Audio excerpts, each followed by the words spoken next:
Well, Happy New Year, Ron Branstner. It's my privilege to be with Ron Branstner tonight, talking about all of the new things that are old things. La plus que ça change, la plus que c'est la même chose, right? The more that things change, the more they remain the same. And we were just talking before we began about the Democrat legislative agenda for the last session. They changed the flag. We knew they were going to do that. Uh, Driver's licenses for all. We were telling people about that. They called us conspiracy theorists, Ron, and we were telling everyone exactly what the Democrats were saying they were going to do. So, Ron Branstner, everybody, boom, take the mic, Ron. Well, again, welcome back. That's good to see you again, Wes. Happy New Year, Merry Christmas, belated, and hope you're doing well. Thank you. Good to be on your show again. Yeah, you brought up a couple key issues here.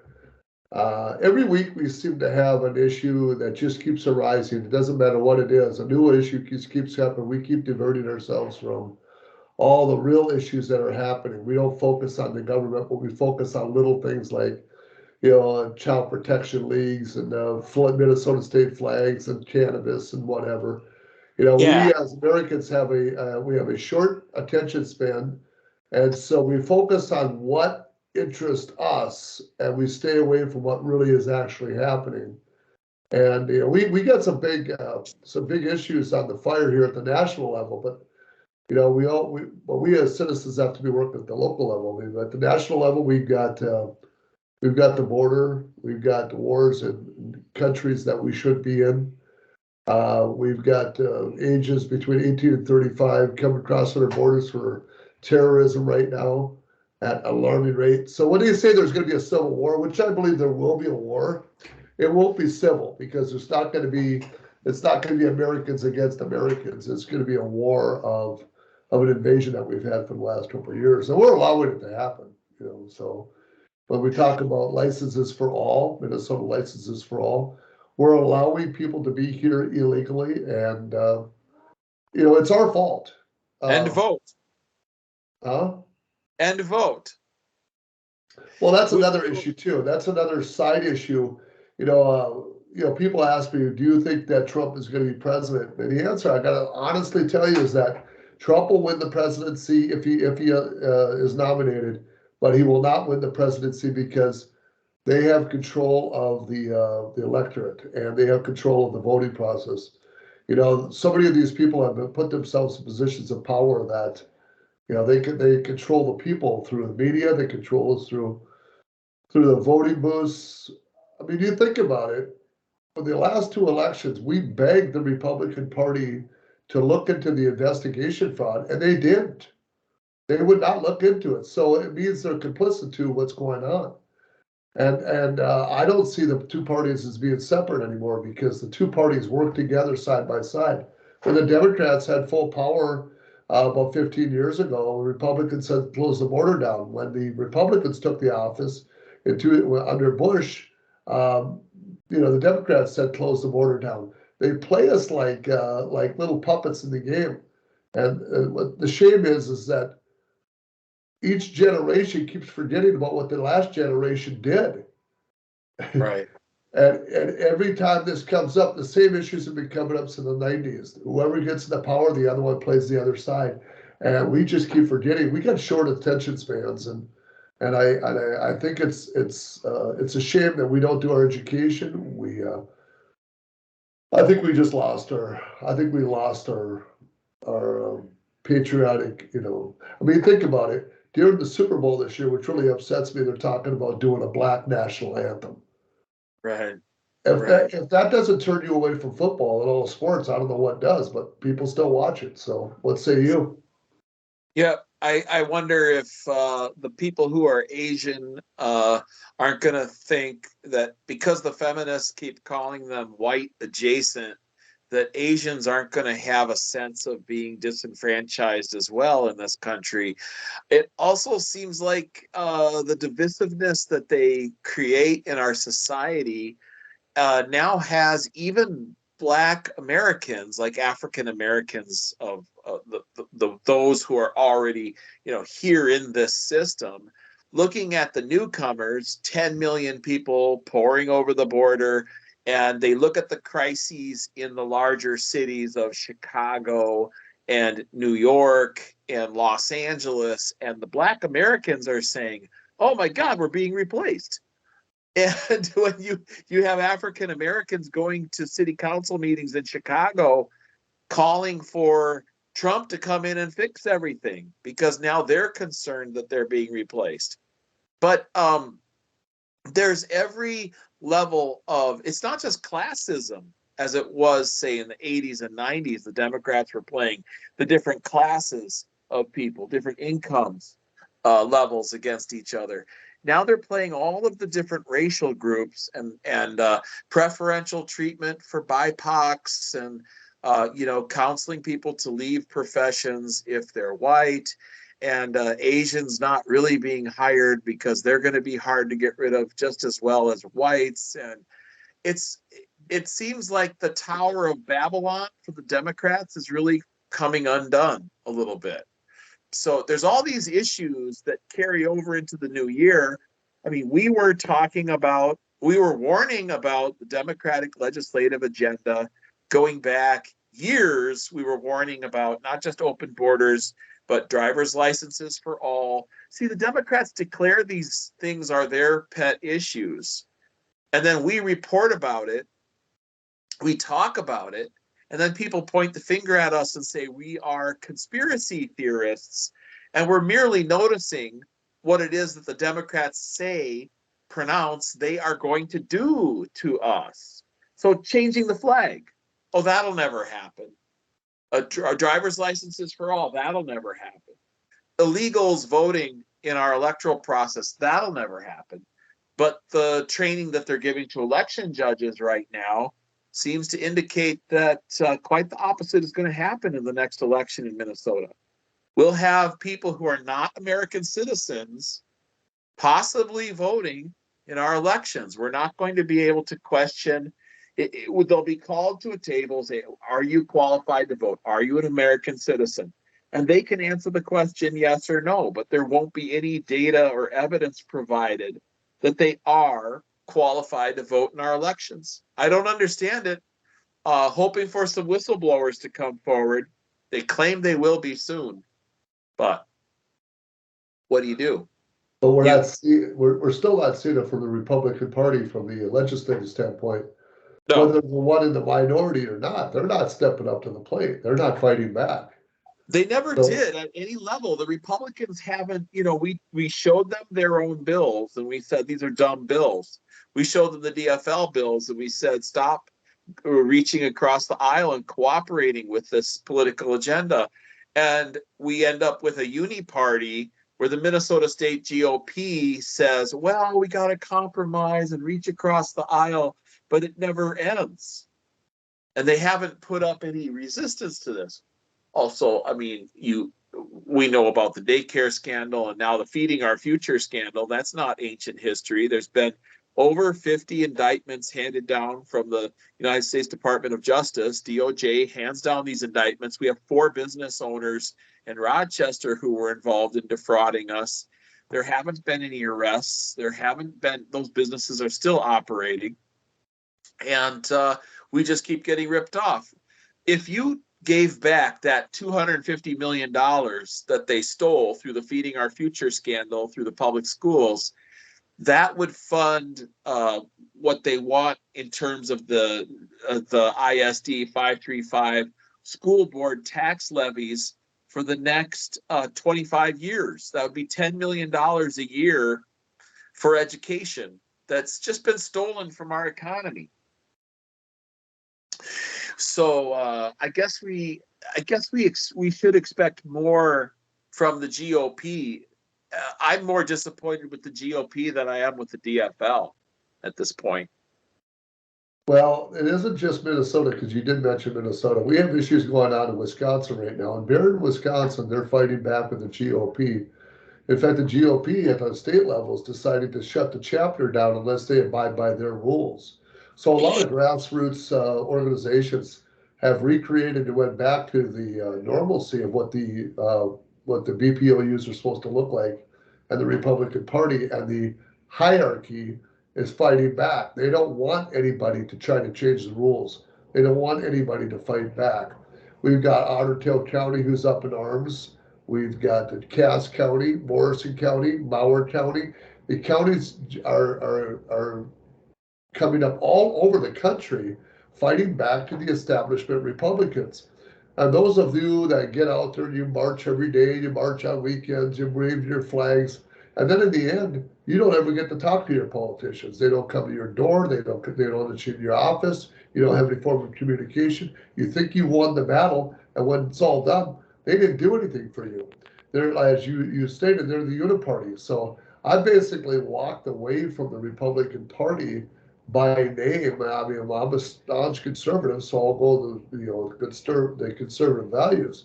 But when it comes to solicitation for the Republican Party, I've stepped out because many grassroots people have gotten into the elections at these local levels, and they're being ostracized. So I don't. I have no faith in either party, but I do have faith in the faith that I have, and that we can make it out of this if we just uprise, and take our communities back. But in Minnesota, it's not just Minnesota. We're seeing it all over the country. You brought up several issues. I think we should just focus maybe on one issue. One of those was feeding our future. And I went to Wisconsin. I've been speaking to Wisconsin a lot, and I asked those people. They said they never heard of it.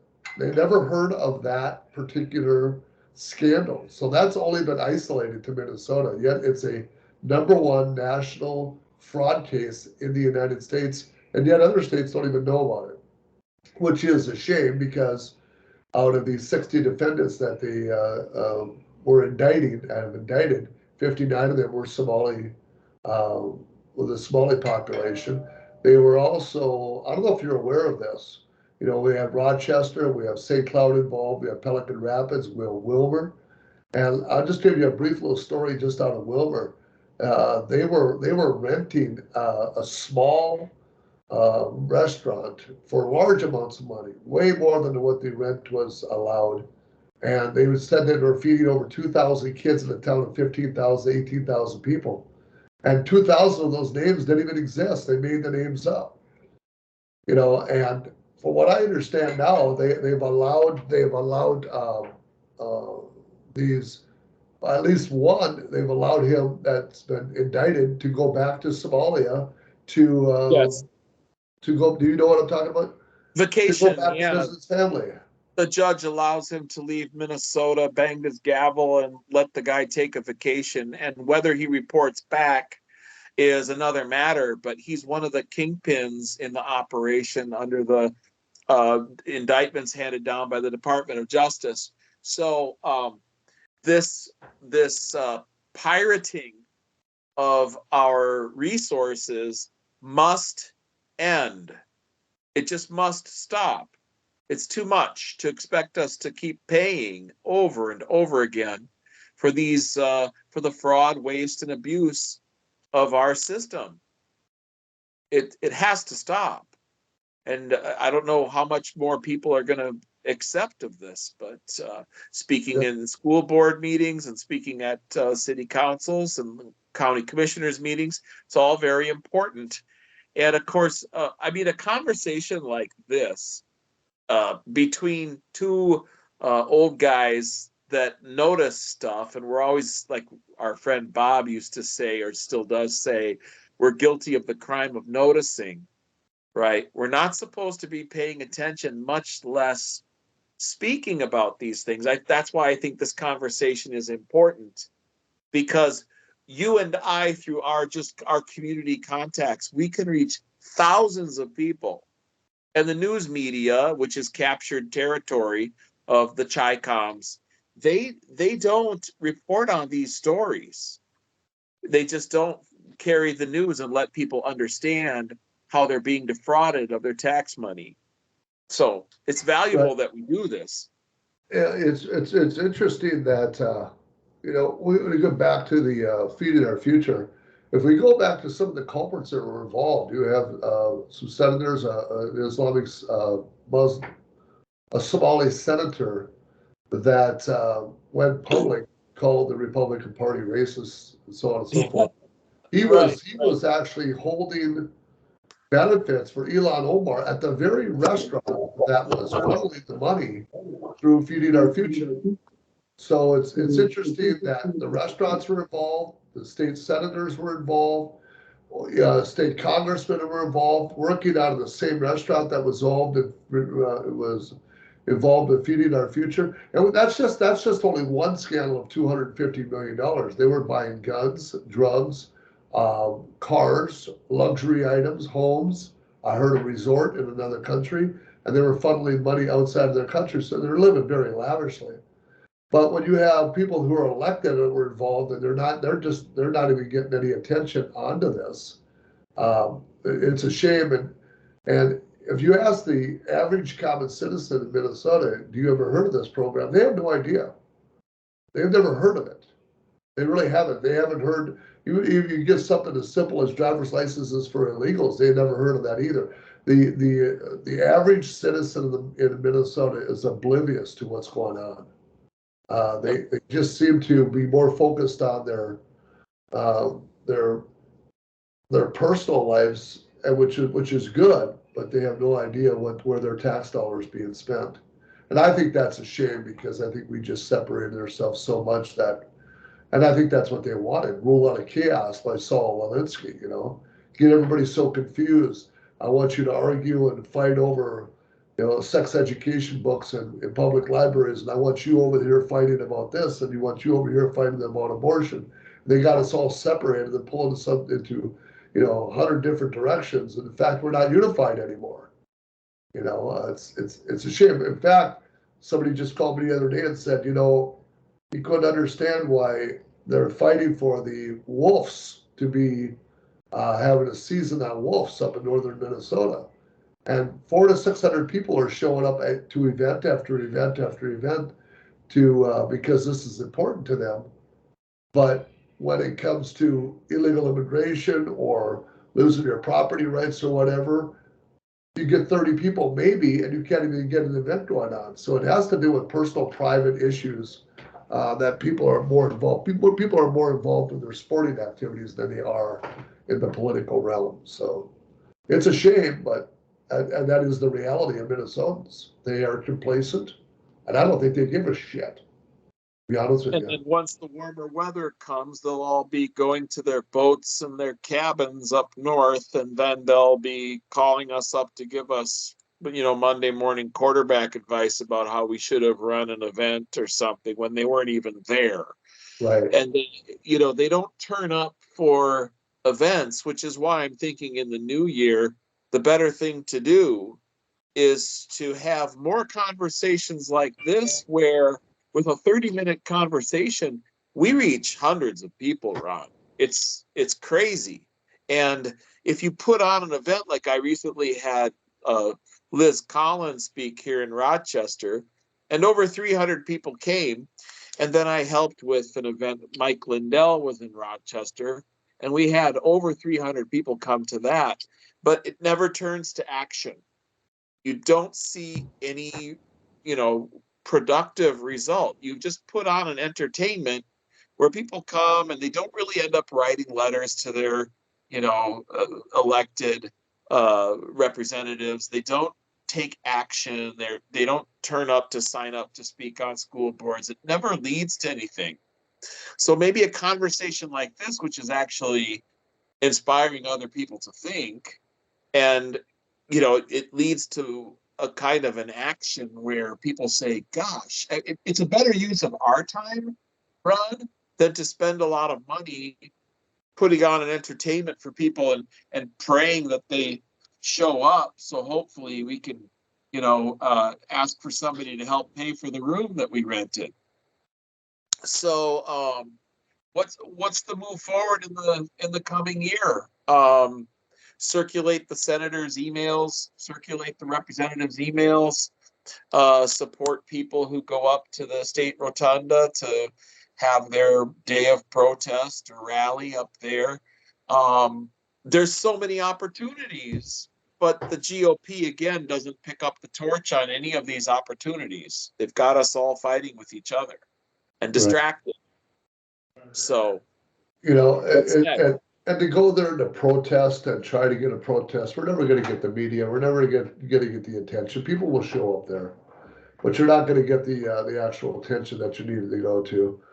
You know, it really comes down to.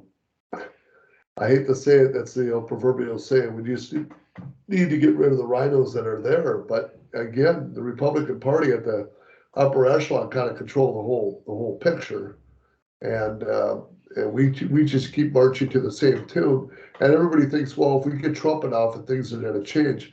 Trump is not your messiah. Let's just forget that. We have to work at the local level. We have to take back our local communities. And if we don't take back our local communities, We're leaving. Yeah, Trump is not the end all be all solution for political action. He's not like the cavalry coming over the mountain. He's not.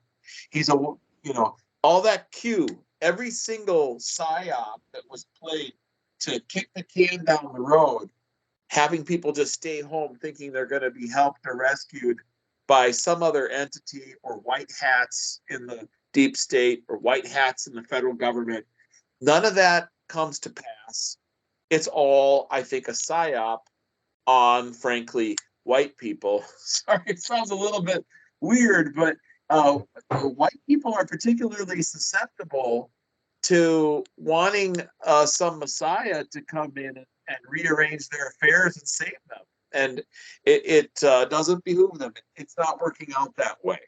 right. But where the opportunities lie, I'm not really sure yet. But maybe I'm thinking conversation is part of that. But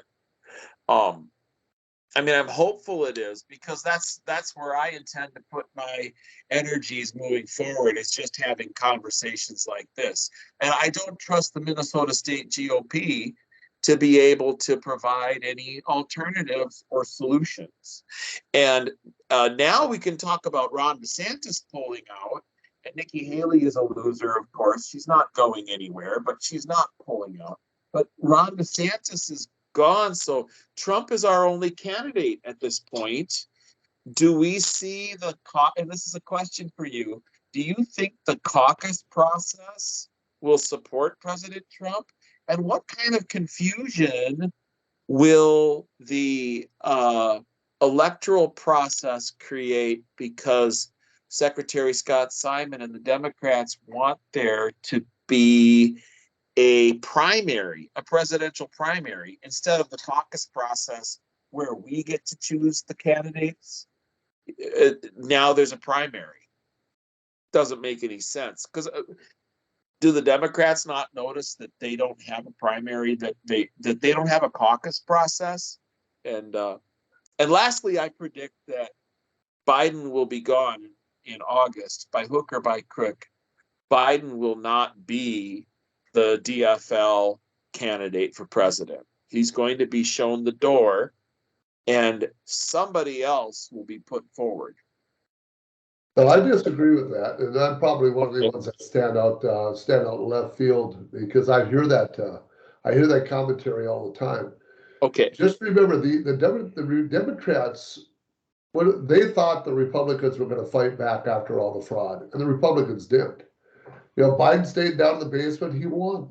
They don't need to prop up anybody, because they know in the end, there's two things that you can look at. They have who they want to control. They have the Bidens, they have the Fettermans, they have the Harrises, they have the Keith Ellises, the Elon Omars of the world.